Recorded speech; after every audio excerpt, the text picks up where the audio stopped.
ما شاء اللہ لا حول ولا قوة الا باللہ العلی العظیم اعوذ باللہ من الشیطان الرجیم بسم اللہ الرحمن الرحیم الصلاة والسلام علی سید الانبیاء والمرسلین ابی القاسم محمد اللہم صلی علی محمد وآل محمد ثم الصلاة والسلام علی آلہ الذین اذهب اللہ عنہم الرجس وطہرہم تطہیرا اللہم صلی علی محمد وآل محمد۔ بات ہو رہی ہے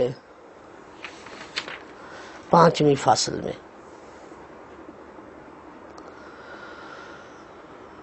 کہ درس کی ابتدا کب کرنی چاہیے، کتنی مقدار میں درس پڑھنا چاہیے اور ترتیب کیا ہونی چاہیے۔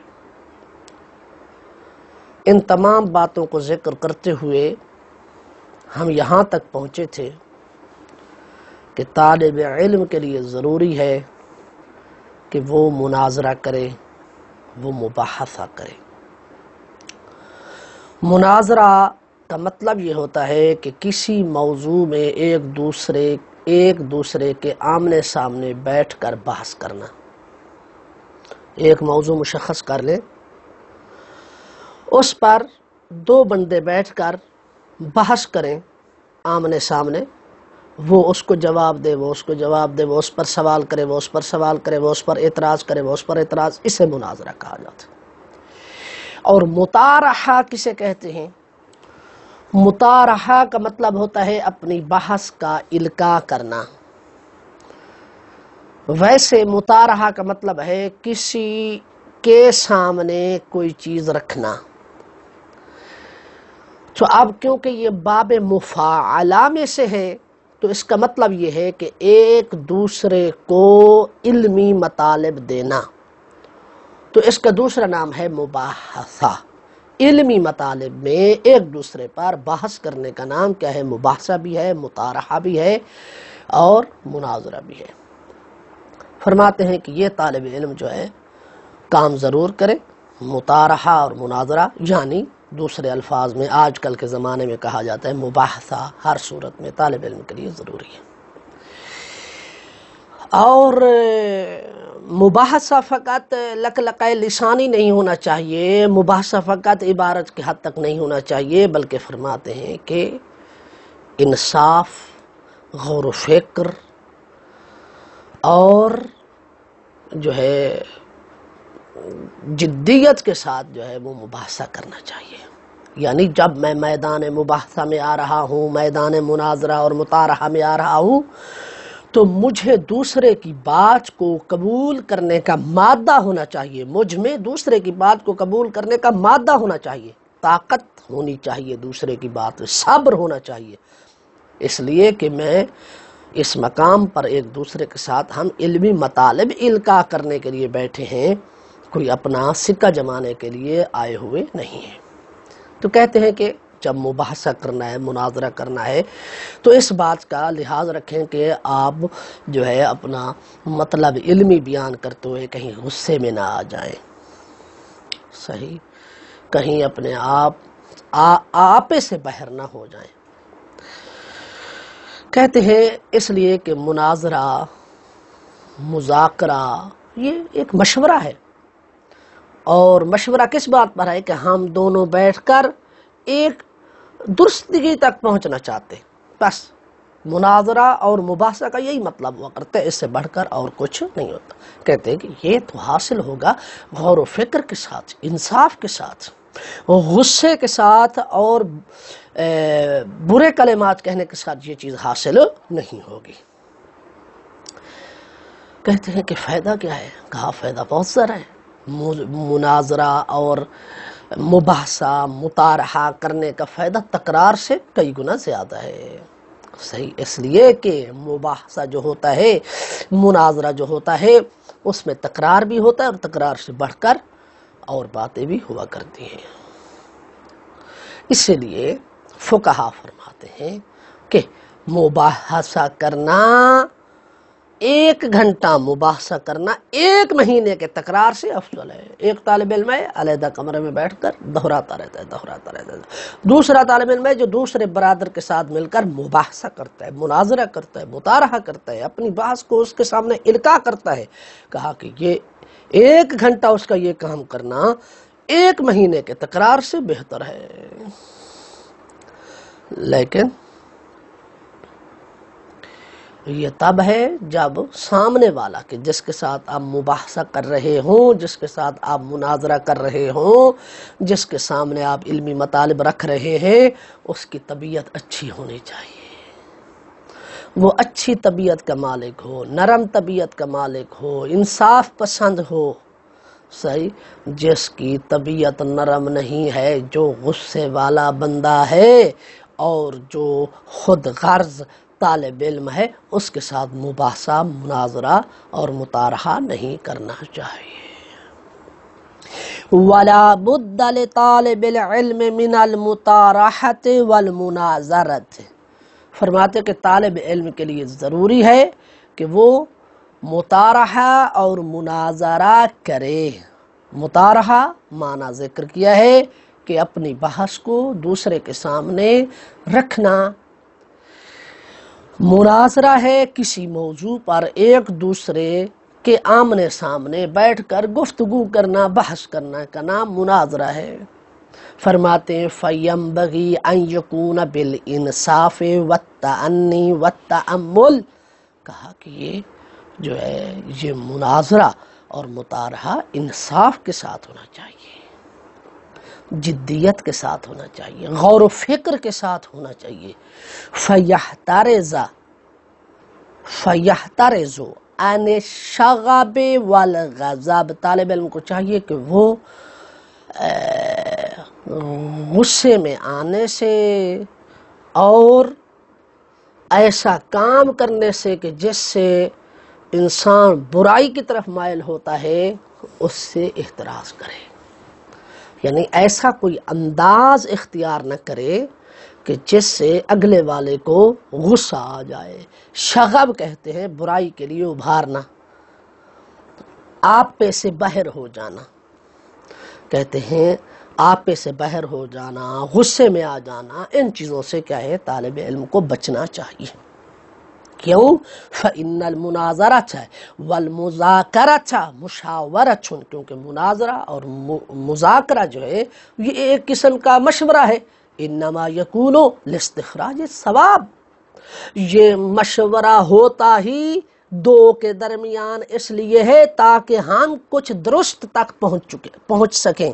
اگر میرے ہاں کوئی خطا ہے تو سامنے والا برادر جو ہے میری اس خطا کو درست کرے گا، اگر سامنے والے برادر کے ہاں کوئی خطا ہے تو دوسرا برادر جو ہے اس خطا کو دور کرتے ہوئے یہ دونوں جب مناظرہ کریں گے، مطارحہ کریں گے، مباحثہ کریں گے تو وہ بالآخر ایک درستگی تک پہنچ جائیں گے، ایک درست مطلب تک پہنچ جائیں گے، اس لیے مناظرہ اور مباحثہ کیا جاتا ہے۔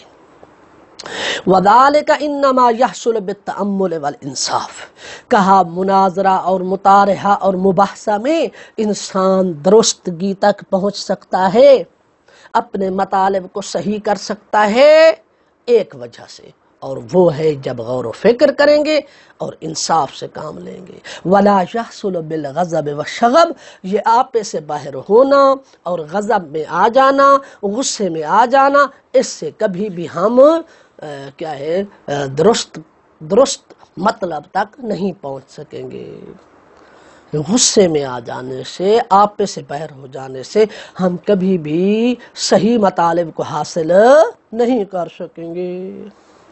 وَفَائِدَةُ الْمُطَارَحَةِ وَالْمُنَاظَرَةِ أَقْوَى مِنْ فَائِدَةِ مُجَرَّدِ التَّكْرَارِ، کہتے یاد رکھیں مناظرہ اور مطارحہ، مناظرہ اور مباحثے کا فائدہ جو ہے وہ فقط اور فقط تکرار کرنے سے، گھر میں ایک طالب علم بیٹھ کر دیوار کے سامنے خود تکرار کرتا رہے، دہراتا رہے، کہتے اس سے بہتر ہے کہ وہ کسی دوسرے کے ساتھ مل کر کیا ہے مناظرہ، مباحثہ اور مطارحہ کرے، یہ بہتر ہے۔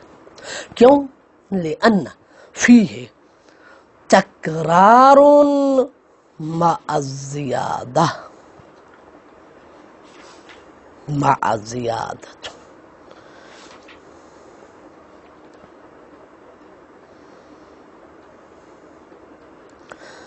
لأن فیہ تکرار، لأن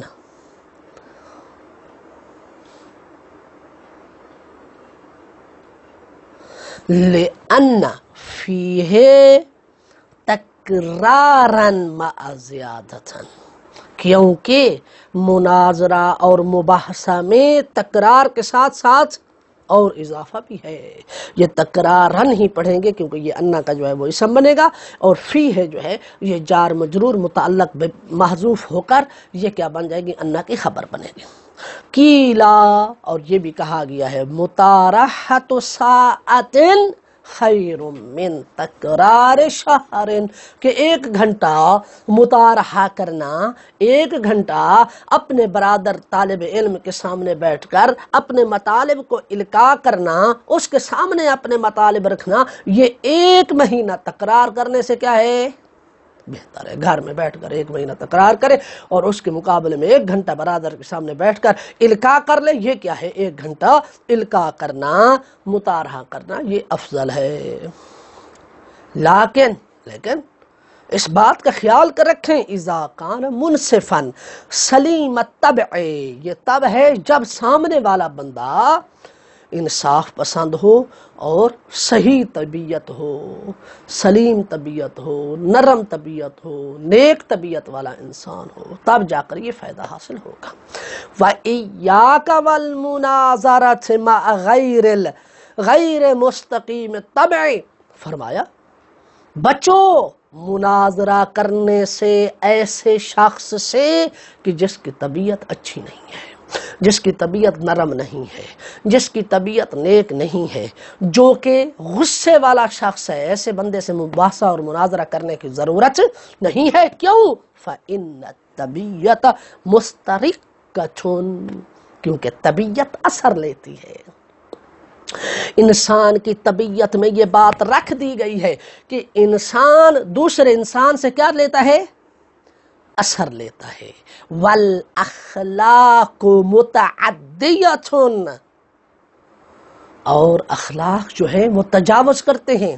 اگر اچھا اخلاق ہے ایک برادر کا تو یہ اچھا اخلاق اس برادر سے دوسرے برادر کی طرف جائے گا۔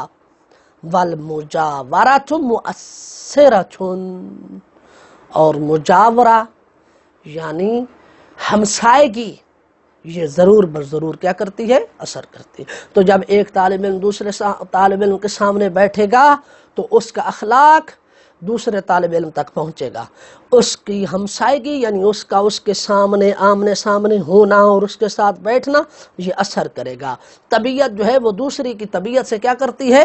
اثر لیتی ہے۔ لہذا ان باتوں کو مد نظر رکھتے ہوئے مناظرہ ایسے طالب علم کے ساتھ کریں کہ جو نیک طبیعت والا انسان ہو۔ وَيَنبَغِي لِطَالِبِ الْعِلْمِ أَن يَكُونَ مُتَأَمِّلًا فِي جَمِيعِ الْأَوْقَاتِ فِي دَقَائِقِ الْعُلُومِ وَيَعْتَادُ ذَلِكَ، فرماتے طالب علم کو چاہیے تمام اوقات میں غور و فکر کرتا رہے، غور و فکر کرتا رہے، فی دقائق العلوم، علوم کی پیچیدگیوں میں غور و فکر کرتا رہے، وَيَعْتَادُ ذَلِكَ، اور اس بات کا عادی بن جائے۔ جس طرح کہ مولا علی علیہ السلام فرماتے ہیں لا علم کالتفکر، فکر کرنے اور غور و فکر کرنے کی طرح کوئی علم بھی نہیں ہے، یعنی لا یحصل العلم بدون التفکر۔ مولا یہ کہنا چاہتے ہیں کہ بغیر فکر کے کبھی بھی آپ کو علم حاصل نہیں ہوگا۔ جناب آیت اللہ شہید باقر الصدر کے حالات اگر پڑھیں تو ان کے حالات میں ملتا ہے کہ ان سے جب پوچھا گیا کہ آپ کتنی دیر مطالعہ کرتے ہیں، کتنی دیر کتاب آپ کے سامنے رہتی ہے، تو اس وقت آیت اللہ شہید الصدر رضوان اللہ تعالی علیہ نے فرمایا کہ آپ مجھ سے یہ نہ پوچھیں کہ میں کتاب کے ساتھ کتنی دیر رہتا ہوں، کتنی دیر میں مطالعہ کرتا ہوں، یہ نہ پوچھیں، بلکہ آپ مجھ سے یہ پوچھیں کہ کتاب آپ کے ساتھ کتنی دیر رہتی ہے۔ فرمایا بس یوں ہے، مجھے اس سے اور زیادہ پتہ نہیں ہوتا۔ آیت اللہ شہید باقر الصدر نے فرمایا اگر میں بازار جا رہا ہوتا ہوں تو لوگ یہ دیکھتے ہیں کہ شاید میں سڑک پر چل رہا ہوں، جبکہ میں علمی مطالب دہرا رہا ہوتا ہوں۔ فرمایا اگر میں روٹی لے رہا ہوتا ہوں دکان پہ، سبزی لے رہا ہوتا ہوں، لوگ دیکھتے ہیں کہ میں تو سبزی لے رہا ہوں، میں تو روٹی لے رہا ہوں، جبکہ حقیقت میں یہ ہوتا ہے کہ میرا ذہن کتاب کے ساتھ ہوا کرتا ہے۔ کام میں دنیا کے کر رہا ہوتا ہوں لیکن ذہن میرا کتاب کے ساتھ چل رہا ہوتا ہے۔ تو اس طرح پڑھنے سے انسان آیت اللہ بنتا ہے۔ اس لیے فرمایا کہ تمام اوقات میں علوم کے تمام پیچیدگیوں میں طالب علم کو غور کرنے والا ہونا چاہیے، وَيَعْتَادُ ذَلِكَ، اس کا وہ عادی بن جائے، فَإِنَّمَا يُدْرَكُ الدَّقَائِقُ بِالتَّأَمُّلِ، اس لیے کہ علوم کی پیچیدگیاں غور و فکر کرنے سے حاصل ہوتی ہیں۔ وَلِہَذَا قِيلَ، اسی وجہ سے کہا گیا تَأَمَّل تُدْرِک، غور و فکر کرے گا تو تو پالے گا۔ وَلَا بُدَّ مِنَ التَّأَمُّلِ قَبْلَ الْكَلَامِ حَتَّى يَكُونَ صَوَابًا، کہتے ہیں کہ اسی طریقے سے بات کرنے سے پہلے بھی غور و فکر کرو تاکہ جب آپ بات کرو تو آپ کی بات درست ہو۔ بغیر غور و فکر کیے بات نہیں کرنی چاہیے۔ جس طرح کہ ہم جب چھوٹے ہوا کرتے تھے تو اردو کی کتابوں میں پڑھتے تھے پہلے تولو پھر بولو، یہ وہی کہنا چاہتے ہیں کہ پہلے کلام کرنے سے پہلے غور و فکر کر لو، پھر اس کے بعد وہ بات کہو۔ غور و فکر کرو اس میں کہ یہ بات کہنے کا موقع ہے یا موقع نہیں ہے۔ فَإِنَّ الْكَلَامَ كَالسَّهْمِ، کیونکہ کلام جو ہے وہ تیر کی مانند ہے۔ فَلَا بُدَّ مِن تَقْدِيمِهِ بِالتَّأَمُّلِ قَبْلَ الْكَلَامِ، کہا کہ کلام کرنے سے پہلے اس میں غور و فکر کرنا کیا ہے؟ ضروری ہے۔ حَتَّى يَكُونَ ذِكْرُهُ مُصِيبًا فِي اصول الفقہ، جب آپ علمی مطالب میں گفتگو کرنے سے پہلے غور و فکر کریں گے اور پھر آپ جو ہے وہ کلام کریں گے تو آپ کی کلام درست بیٹھے گی، تو یہ آپ کا طریقہ کار بن جائے گا۔ اور جو اصل مطلب ہے اصول الفقہ، فقہ کا اصول یعنی اصول اور فقہ جو آپ علم حاصل کریں گے اس میں جو بات بھی آپ کریں گے وہ آپ کی بات جو ہے پھر صحیح بیٹھے گی۔ ھذا اصل کبیر، اور یہی کیا ہے؟ تمام علوم کی جڑ ہے۔ کیا؟ فقہ۔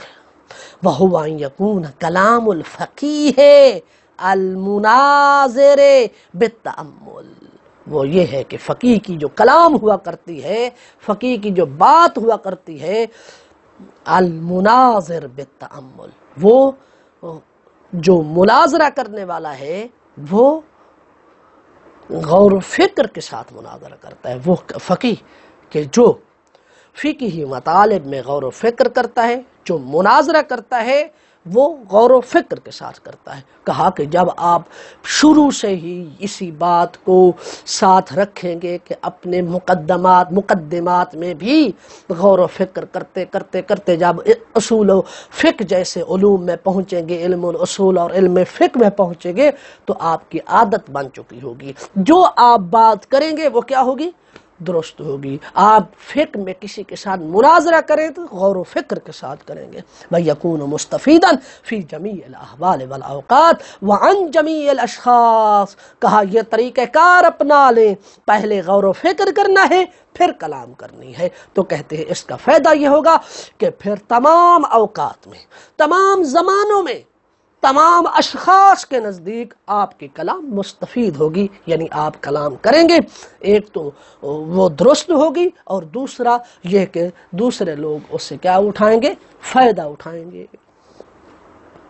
قال رسول اللہ صلی اللہ علیہ وآلہ وسلم، جناب رسول خدا صلی اللہ علیہ وآلہ وسلم فرماتے ہیں الحکمت ضالۃ المؤمن، حکمت کیا ہے، دانائی کیا ہے؟ مومن کی گم شدہ میراث ہے، اینما وجدہا اخذہا، وہ جہاں سے بھی اس گم شدہ میراث کو پائے، اخذہا، وہ کیا کرے؟ لے لے۔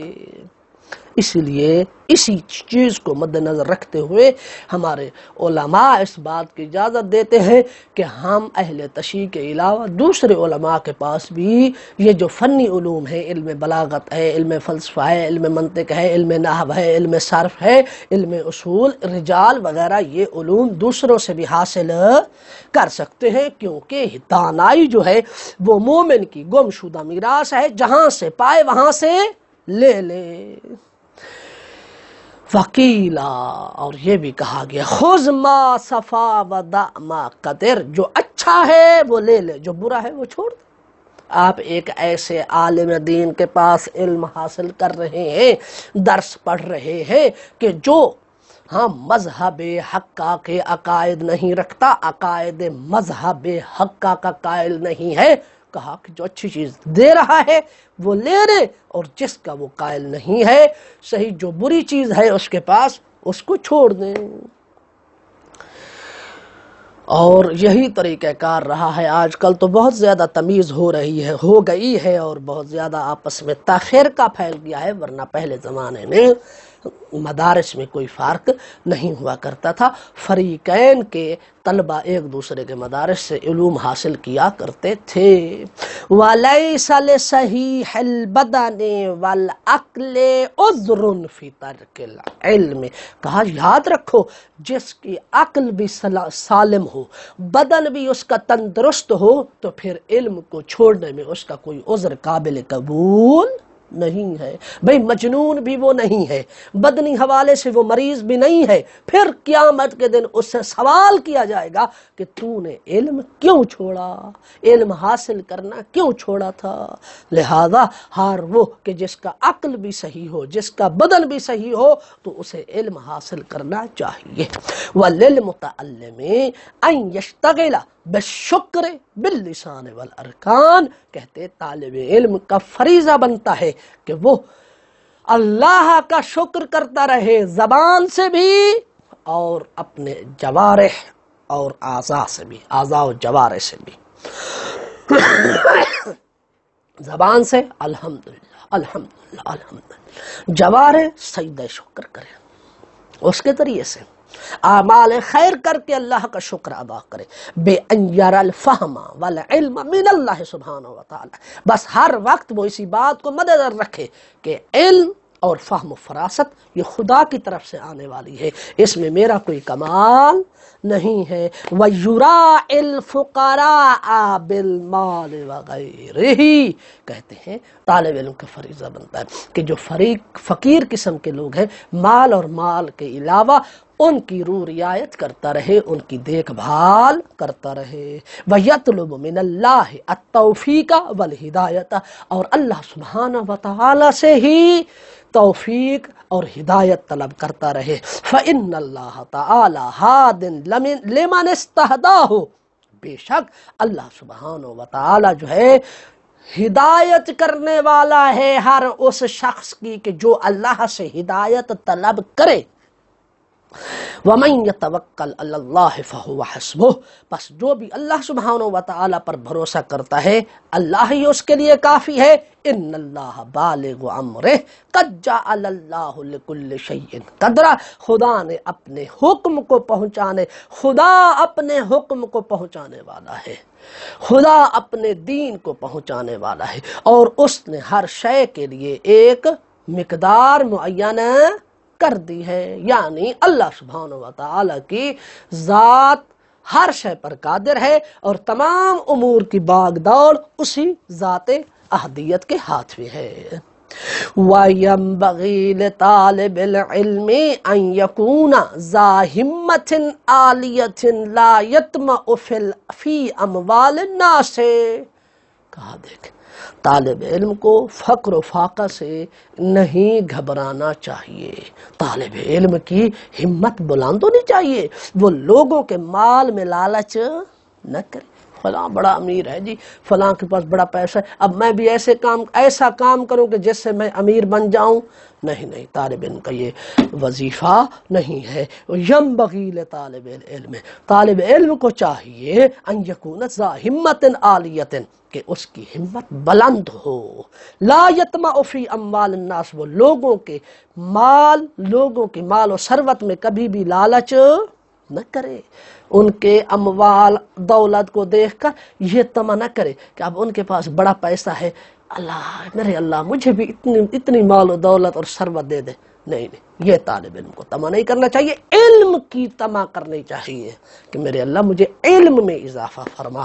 قال رسول اللہ صلی اللہ علیہ وآلہ وسلم، جناب رسول خدا صلی اللہ علیہ وآلہ وسلم فرماتے ہیں، ایاک والطمع،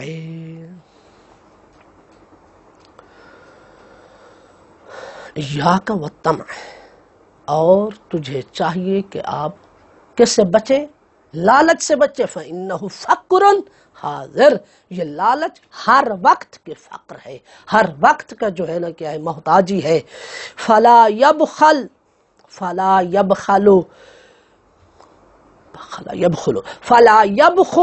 بِمَا عِنْدَهُ مِنَ الْمَالِ، کہتے جو مال اس کے پاس ہے اس کے حوالے سے اسے کنجوسی نہیں کرنی چاہیے۔ یبخلو، بخلا یبخلو، باخلا یبخلو، باخلا یبخلو، باخلا یبخلو بھی پڑھا جاتا ہے، باخلا یبخلو بھی پڑھا جاتا ہے۔ بہرحال فلا یبخل یا فلا یبخل، فلا یبخل بما عنده من المال، جو اس کے پاس مال موجود ہے اس میں اسے بخل نہیں کرنا چاہیے، کنجوسی نہیں کرنی چاہیے۔ بل ينفق علی نفسہ وعلی غیرہ، اپنے آپ پر بھی خرچ کرے اور دوسروں پر بھی خرچ کرے۔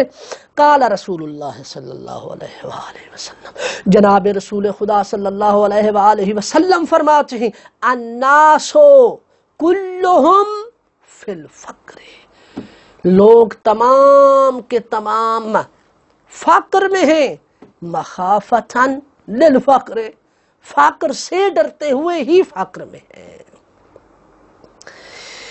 یعنی فقیری سے ڈرتے ہیں اس لیے فقر میں رہتے ہیں۔ نتیجہ یہ نکلتا ہے کہ وہ اپنے مال کو جمع کیے رکھتے ہیں، نہ خود اپنے آپ پر خرچ کرتے ہیں اور نہ ہی غیروں پر خرچ کرتے ہیں، اور ہم نے ایسے لوگوں کو دیکھا ہے۔ اور بخیل کی جو ہے وہ علامت یہی ہوتی ہے کہ نہ وہ خود اپنے آپ پر خرچ کرتا ہے اور نہ ہی دوسروں پر خرچ کرتا ہے۔ نتیجہ یہ نکلتا ہے کہ فقر کی زندگی، پیسہ مال و دولت ہونے کے باوجود فقر و فاقہ کی زندگی گزار کے اس دنیا سے چلا جاتا ہے۔ وَقَانَ فِي الزَّمَانِ الْأَوَّلِ يَتَعَلَّمُونَ الْحِرْفَةَ ثُمَّ يَتَعَلَّمُونَ الْعِلْمَ، کہا پہلے زمانے کے علماء کیا کرتے تھے؟ پہلے ہنر سیکھتے تھے، ہنر سیکھتے تھے، پھر علم دین حاصل کرنے کے لیے آتے تھے۔ کیوں بھائی؟ حتی لا یطمعون فی اموال الناس، ان کی نیت یہ ہوتی تھی کہ ہم علم دین اللہ کے لیے حاصل کرنے جا رہے ہیں، علم دین حاصل کر کے پڑھ لکھ کے ہم وہ ہنر کے ذریعے سے پیسہ کمائیں گے، اس علم کے ذریعے سے لوگوں کی جیبوں پر نظر نہیں رکھیں گے۔ حتی لا یطمعون فی اموال الناس، وہ لوگوں کے اموال میں لالچ نہ کریں، یعنی ان کی یہ نیت ہوتی تھی کہ وہ لوگوں کے اموال میں لوگوں کے مال و ثروت میں طمع اور لالچ نہ کریں، اس لیے وہ پہلے ہنر سیکھتے تھے اور پھر علم حاصل کرتے تھے۔ وہ فی الحکمت، اور حکمت میں ہے، دانائی کی باتوں میں یہ لکھا ہوا ہے، من استغنا بمال الناس افتقر، کہتے ہیں کہ جو لوگوں کے اموال کے ذریعے سے غنی ہوتا ہے افتقرا، حقیقت میں وہ فقر و فاقہ کو حاصل کر رہا ہوتا ہے۔ کہتے ہیں کہ لوگوں کے مال کی وجہ سے ہی غنی ہونا ہے تو یہی فقر ہے۔ اگر آپ فقیر نہ ہوتے تو لوگوں کے مال کیوں حاصل کرتے؟ لوگوں کا مال حاصل کرنا اس بات کی دلیل ہے کہ آپ فقیر ہیں۔ وَالْعَالِمُ إِذَا كَانَ طَامِعًا، کہتے ہیں عالم، علم دین حاصل کرنے والا جب لالچی بن جائے، لا يبقى له حرفۃ العلم، تو پھر علم کی حرفت یعنی علم کا ہنر اس کے پاس باقی نہیں رہے گا، ولا یقول بالحق، اور وہ حق بھی نہیں کہے گا۔ بقیہ مطلب کو انشاءاللہ آئندہ درس میں بیان کیا جائے گا۔ والحمدللہ رب العالمین۔